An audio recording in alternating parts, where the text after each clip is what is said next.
There's a lot of countries in the world that are pretty famous for their amazing foods. Italia, for example, we all know that they invented pizza and pasta. Japan has ramen, China gave the world dumplings. Mexico gave the world burritos and tacos. But what exactly comes to your mind when you hear the phrase Russian foods? It really depends on who you ask, because a lot of people straight up have a stereotype that Russian food and Slavic food in general is kinda boring and not good. And that the only thing these Eastern Europeans and Slavs really eat is just potatoes and cabbage. Зачем нужно жрать капусту, если есть картошка?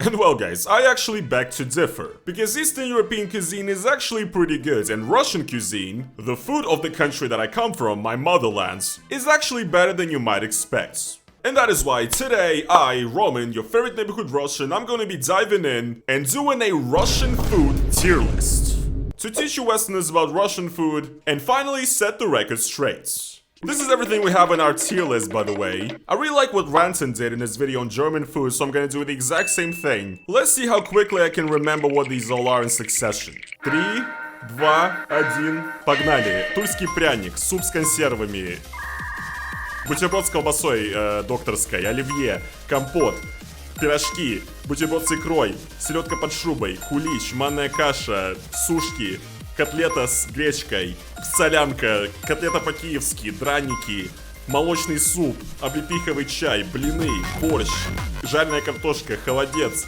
оладьи, курник, чай, окрошка с квасом, окрошка с кефиром, блять, голубцы, сало, пельмени, соленья, зефир, шурпа, уха, блять. I'm not even doing the... Oh my god. Look, whatever, guys. Vinaigrette, kvass, plov. You see, guys, I'm the worst YouTuber ever. I even failed at the countdown. 9 seconds. You see, guys, I got it in 9 seconds. There you go. But yeah, this is our list. I found this online, actually, and added some of my own options to this. And look, huge disclaimer, by the way, right away, before we get into this video. I already know there's gonna be some people that are gonna say, Roman, this is not Russian cuisine. This is actually food that Russia stole from other countries, like Ukraine, for example. And this actually already happened to me before. Like, I made a YouTube short in which I talked about Russian foods, and my editor put a picture of Borscht in the corner. And later, because of that, there was an entire discussion on Twitter, because it described Borscht as part of what Russians eat. I'm supposedly like a Russian imperialist, I'm Z, and I'm trying to steal Ukrainian culture. And yes, even though I do have some food here that could be traced originally to Ukraine, for example borscht, right? I'm sorry, but these are just foods that Russians eat. And actually, a lot of these foods are shared between our cultures, between the Russian, Ukrainian, Belarusian, Polish, Lithuanian, and other cultures. We eat the same things, we just call them different names. And being from Russia, these are the foods that I grew up eating myself, that my family had. So my intent here is just to show what Russians actually eat and rate the foods that Russians eat. And borscht happens to be one of the foods that Russians eat, and that they consider their own. I'm terribly sorry, you guys, for having grown up while eating borscht. I was doing cultural appropriation for my entire life. I'm terribly sorry, yes. Get serious, please. Oh yeah, and also let's give these categories more interesting names. So, top tier is gonna be пальчики оближешь. Next we're gonna have годно. Let's do вкусненько. Little tasty. Then we have съедобно. Хрючево. And the last tier is gonna be дресня. I think that sounds pretty good. Let's get into it, guys. I'm very, very excited. I'm gonna have some hot takes in here, for sure. First of all, I have тульский пряник. Now, it's a type of sweet pastry from Russia, which is actually usually like a souvenir. It's a huge brick that you could actually beat somebody with, but it's actually okay. It's sweet and soft, it's cool. Funnily enough, I only tried this thing when I was already grown up, because when I was a kid, I would very much prefer to eat Western sweets. Like, I'd rather ask my parents to buy me a Kinder Surprise egg instead of a тульский пряник, right? But after I tried it, it's actually pretty good. So I'm gonna put it in the вкусненько category, I think. And maybe it's gonna go up, I'm not sure. Alright, the next one we have is soup из консервы. So, this is a bit of a strange Russian creation. What this basically is a fish soup but made out of canned fish. It's usually made out of like mackerel. And I'm not gonna lie, it is a struggle meal for sure. Like, if you're reading this, you're probably broke, but when I was growing up, my mom made this all the time, actually, and I kind of enjoy the taste of the canned fish, so I'm gonna put it in съедобно category, okay? It's consumable. Alright, next up we have бутерброд с вареной колбасой, или с докторской колбасой. This is a Soviet classic. It's like a particular type of sausage known as doctor sausage. It's basically like a Russian mortadella kind of, and usually this kind of classic бутерброд, yes, by the way, we do use the German word in Russian for this, for a sandwich. I'd say this is an absolute classic. This is like something you would always have in your fridge to eat. It's the classic Russian snack. So actually I'm gonna put this in the godna category, because these sandwiches have saved a lot of Russians from hunger. And the next one we have is Salad Olivier, which is pretty famous. It's known as the Russian salad that's out of Russia, and it's essentially kind of a potato salad with peas and sausage. Russians love to eat it around New Year's time. And you know, I'm gonna put it in. It's kind of hard. Honestly, for me, I'd put it in съедобно. I'm not crazy about it. It's good, but there's other salads I'd way rather prefer to this one. So I just don't really think I'm ever craving this one apart from the New Year's season, if that makes sense, right? Alright, the next one, guys. We have the legendary Russian drink known as kompot. Yes, guys, exactly. Russians are homophobic, and yet they like a drink that is literally called kompot. But yeah, kompot is basically, it's a sweet beverage that's brewed out of actual fruits, berries and so on. There's many different types of it, and it's the food that usually your grandma makes, or that you usually get in like Russian school cafeterias and so on. Honestly, this is kind of hard to decide. I'm gonna say also, once again, I'm gonna put it in съедобно, the passable category, because, you know, I was never too crazy about kompot. For me, it's once again associated with like Russian school cafeteria food, which is, you know, not the best, although it is nostalgic. But yeah, I'd rather just drink juice instead of this, to be honest. Next one we have is пирожки, which, I mean, sorry, has to go in пальчики оближешь is S tier. Пирожки are basically small baked or fried pies with different fillings. It could be potatoes, could be egg and onion, could be meats, could be sweet stuff, could be basically anything. I'm sorry, they're so good, I'm actually salivating right now. I actually was... I added this picture of пирожки to this tier list, and when I was looking at pictures of пирожки online, I'm not gonna lie, I am desperately craving some of this right now.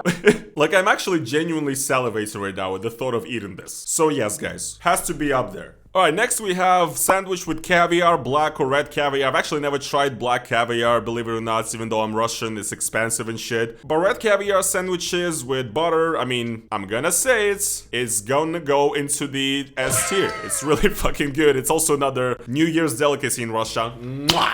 Alright, next up we have салат под шубой, селедка под шубой, or herring under fur coat. That's a real name. It's a really strange Russian salad that's layered. There's beets, potatoes, mayonnaise, and fish, herring, and it's not for everybody, but I think it's okay. It's a classic on every Russian, you know, table, but I think I'm gonna put this one, once again, in the tolerable category. It's okay, but I wouldn't order it. You know what I'm saying? If it's there, I'll eat it. Don't get me wrong, just to be nice. But there's better salads out there, like mimosa, for example. Mimosa goes hard. Alright, next up we have kulich. This is actually a Russian pastry, an Orthodox pastry, that is eaten around Easter in Russia. And it's basically a giant piece of bread with a bit of icing on top. And honestly, that icing on top is so good.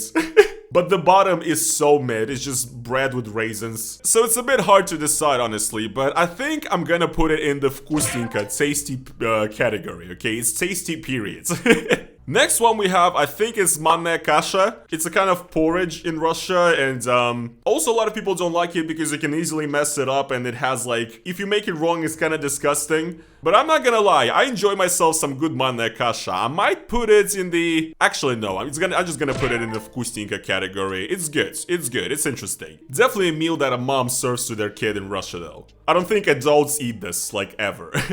Next, we have sushki, which is also kind of a pastry or a snack in Russia, which are basically... They're kind of like little pretzels. They're basically tasteless, it's just dough, and they're also very crunchy when you eat them. I mean, it's an okay snack, I have good memories of it, but I don't think I've bought these ever in 15 years because I don't understand why you would eat sushki as opposed to, like, cookies or something. So, more or less, I don't feel terribly about them, so I'm gonna put them in the eatable category once again. Next up, we have a cutlet with buckwheat, a classic Russian dinner combo. You know, everybody's had this if you're a, Slavic person, basically. It's not much to, to explain. Basically, buckwheat is a kind of, once again, grain that Russians really like to eat. It's pretty good. I'm gonna have to put this in the godna category. I'm not gonna lie. I really like myself a decent buckwheat and cutlet. Goes hard, and buckwheat is very, very underrated. Next one, we have, this is solyanka, as far as I understand. It's a kind of a Russian soup with a lot of meat. The idea is to put all sorts of meat into it. People put sausage and meat and everything at the same time. It's just like a huge stew soup, and I really, really love it, right?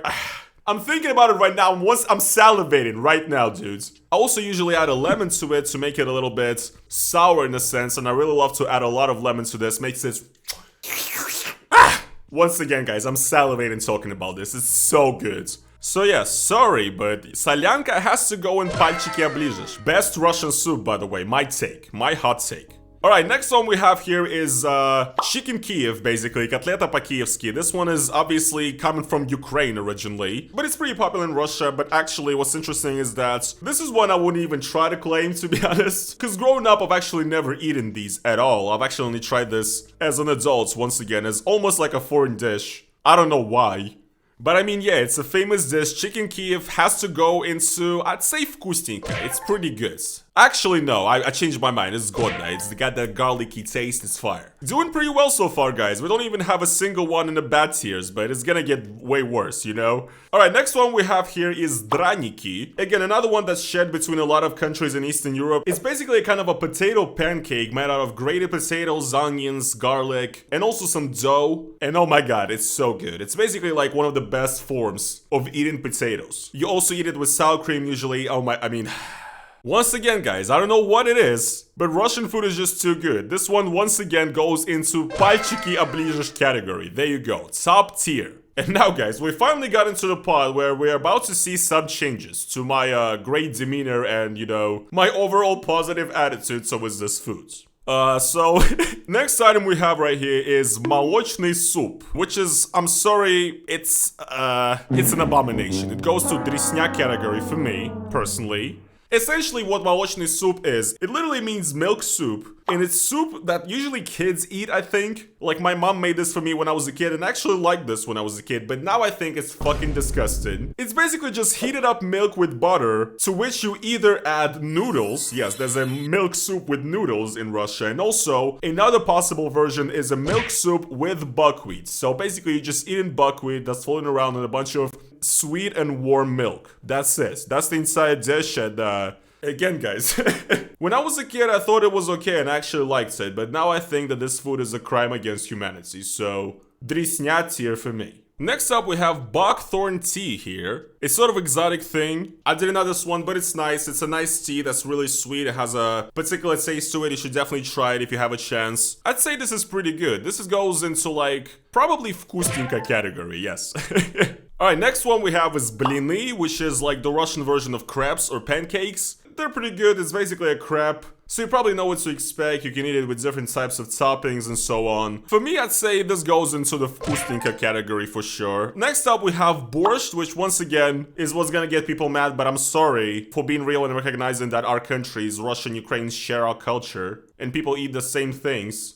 But actually, guys, hot take for me on this one too, and once again, this is gonna get me a shit ton of hate. Borscht is not that good, in my opinion. Once again, solyanka is the better soup in Slavic cuisine, in my opinion, right? Borscht is okay, I like it. Sometimes I really like it, like if I eat it once every 3 years or so, but growing up, it's something that I never really enjoyed too much, and I still to this day don't really get it. Like, it's not my favorite. It's good, I would eat it if it's the only thing that we have, but once again, I'm not going out of my way to eat borscht, and I've never in my life, I think, craved borscht. So yes, even though this is the most famous one, probably, arguably, I'm gonna put it in съедобно category. Yes, it's edible. That's it for me, you know? Next up we have, I guess this is just fried potatoes with mushrooms, which is, something that Russians enjoy. I mean, I love it too. I love potato. I'm a potato eater. What can I say?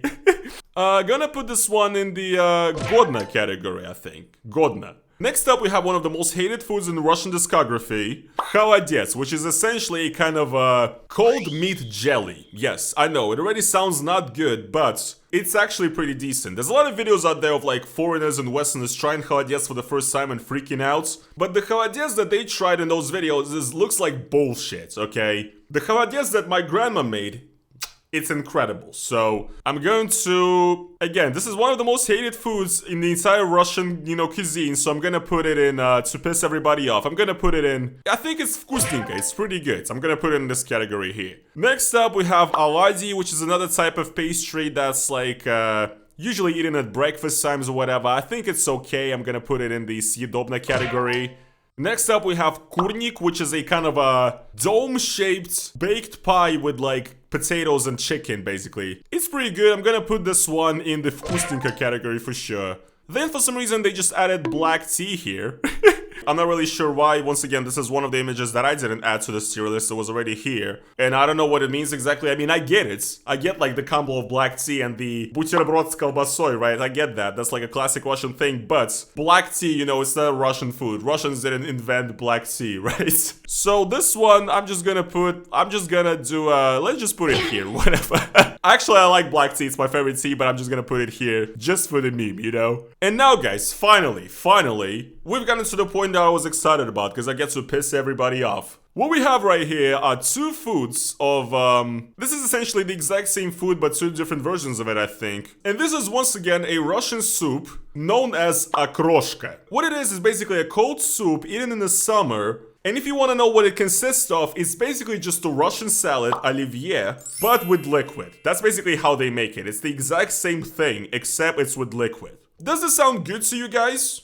Because it sure doesn't sound good to me. First of all, right here, I think we have okroshka with kvass. Kvass is a traditional Russian drink. It's kinda similar to root beer and beer in its taste, I'd say. It's not alcoholic, and what they do is that they mix the olivier salad with kvass, and it creates this abomination known as okroshka. Now, my entire family, everybody I know, they absolutely love this. They've tried to make me like this soup and to convince me to like it through my entire childhood and my entire life, and yet I stay consistent because I think okroshka is ass.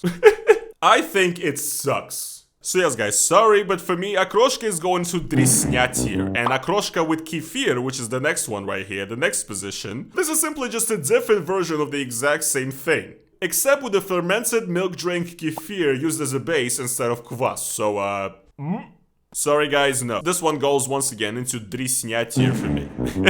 Okay, the next one we have right here is голубцы, which I'm gonna be completely honest, I'm kind of turning around on them and I'm kind of starting to like them less and less since the older I get.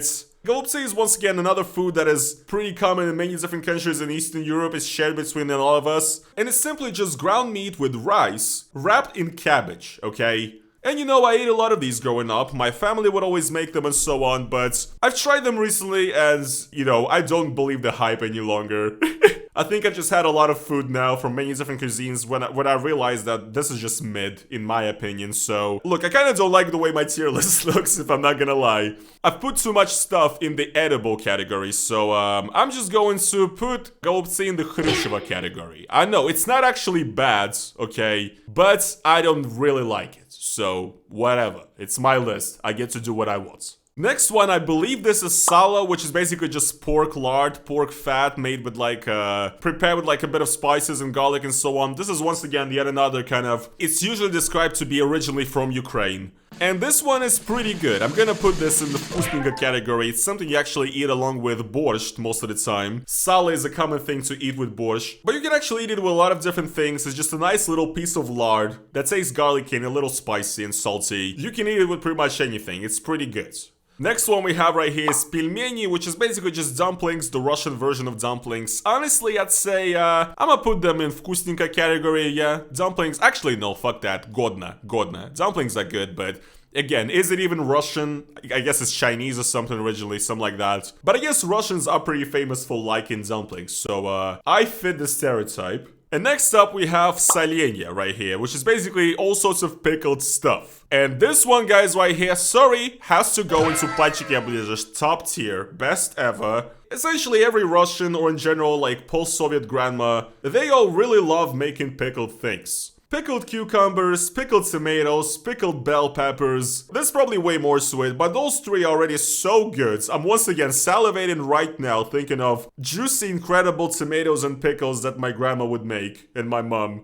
They're so good, and they're also the best thing to drink vodka with, so yes, S tier. Next one, we have a Russian sweet, actually, zephyr. It's a type of confectionery made by mixing sugar, fruit puree, and egg whites, and also gelatin. It's a really strange sweet that, unless you've ever tried it, you probably wouldn't even expect how the texture of it tastes. It's a really interesting bite when you take a bite of a zephyr. And sometimes it's pretty good, I'm not gonna lie, but in general, right now, as I stand here, I think zephyr is just way too sweet, to be honest. It's fucking like crazy. I mean, when you take one bite, you immediately like, you feel like you're getting, you know, diabetes, basically. So, I like the way it's made, I like the texture, it's pretty cool, but the sweetness is a bit too much for me right now, so honestly, I'm gonna put this in the Khrushcheva category. Alright, next up we have a couple of soups. This one right here is shurpa, I'm pretty sure, which is originally, once again, a soup that's not even Russian, but Russians love it. It's coming from, like, Turkic peoples originally, basically. Central Asia, which were also part of the Soviet Union. This one is pretty good. I'm gonna put it in probably not my favorite, so съедобно category. It's okay, I'd eat it, you know. Next up we have uha, which is a Russian fish soup, and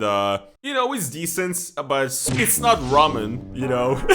It's okay, you know, once again, I think I'm gonna put it in the edible, eatable category. Doesn't really do much more than that for me, you know. And next up we have yet another salad. This right here is known as vinaigrette, which is also another very huge one. It's like potatoes, beets, carrots, pickles also, peas. I know it sounds strange, it's a bit of a strange mix, but it's actually really, really good. It's like a nice sort of appetizer, a nice savory salad. I don't even know how to describe it. It's just good, okay? I like it. So, honestly, gonna go into the Godna category. I don't even care. Vinaigrette's pretty good. Next up, we have a classic Russian drink, kvass. Kvass is essentially created out of fermented bread. It's a bread drink. It's very interesting if you ever get the chance to come by like a Slavic or Eastern European store. Try out kvass. It's very interesting. It is like pretty similar to root beer, once again, like I said. It can also be very different depending on who made it, the manufacturer and so on. It can be very sweet, but it can also be pretty neutral. So kvass is going into tolerable category for me, съедобно. And guys, last but not least, we have the beautiful Uzbek food known as plov. Once again, this is not even a food that Russians created or anything. It's just a food that is very, very popular in Russia that I also ate growing up all the time. And it's fucking really, really good, dude. What can I say? It's one of the best, to be honest. It's also known as pilaf, and originally it's from, you know, Central Asia, the Middle East. In Russia, people usually recognize it to be from Uzbekistan. Uzbek plov is like the classic one. And it's basically meat and rice. It's kind of like a chicken biryani, but better, honestly. I'm sorry, it's fucking good. Goes into S tier. Absolutely. And, yes, guys, I guess this right here is my ultimate ranking of where I stand as far as Russian foods and just Slavic, Eastern European foods. Maybe I had too much on my plate in this video, to be honest. But look, if anything, looking at this tier list, it tells us that there's way more decent or okay foods in the Russian cuisine compared to something that is mid or just actually awful. There's only 3 dishes that I consider actually vapid here, and the rest is just pretty good. So let me know your thoughts down in the comments, you guys, what you thought of this ranking, if I was fair or not. Hopefully you enjoyed this little introduction into the world of Russian food and Eastern European foods. Please don't destroy me in the comments. And yeah, guys, thank you so much for watching this video. Once again, if you guys did enjoy it, then please make sure to slap that like button on it. And also, if you'd like to support me additionally, and that is financially, you can go over to the link down in the description, buy me a coffee, or become a channel member. Subscribe to the channel, check out some of my previous videos, and yeah, I'm gonna see you guys in the next one. Peace.